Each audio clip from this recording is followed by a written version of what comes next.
Sa pagpapatuloy ng Ikaw na Ba, the senatorial interview ni Mike Enriquez sa Super Radio DCBB, nagkatapat kahapon ang re-electionist na si Senador Bam Aquino at dating Presidential Advisor for Political Affairs ng kasalukuyang administrasyon na si Francis Tolentino.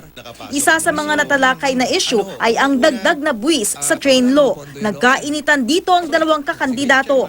Sabi nila, hindi na natin kailangan ng karagdagang buwis. Kolektahin lang yung dapat makolekta. Ginawa ni Pangulong Duterte, pag-upo pa lang ho, nasingil po yung Mighty Tobacco Corporation. Malaki yun. Nasingil po si Mr. Lucio Tan ng 6 billion. Bakit pa tayo nagtaas ng buwis? Sa dami ho ng pangangailangan nga, gaya ng sinasabi ni Senator Bam, yung Free Education Act, saan mo kukunin ng pantustos niyan? Sir, bago pa napasa yung train law, napondohan na po yung free tuition. So hindi talaga kinailangan yung train law. Wag hong, kasi ako po ang principal sponsor ng batas na yan. Kanina naman, sumalang sina dating Senador Serge Osmeña at dating Presidential Spokesperson Harry Roque. Natuon ang usapan sa pagpuksa ng Administrasyong Duterte sa korupsyon sa pamahalaan. Number 1, pinakamababa. Number 10, pinakamataas. Nasaan nyo ilalagay ngayon yung kampanya laban sa korupsyon sa gobyerno? 7. 7?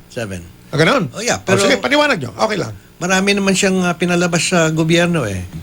He would go up higher if he did not promote others within his government. Na tinanggal naman sa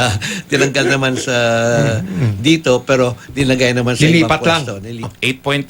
8.8. Ako po walang kaduda-duda na seryosong presidente sa laban sa korupsyon. Kaya nga lang po, ang katotohanan, napakadaming systemic na korupsyon na sa ating lipunan na kinakailangan ng systemic changes.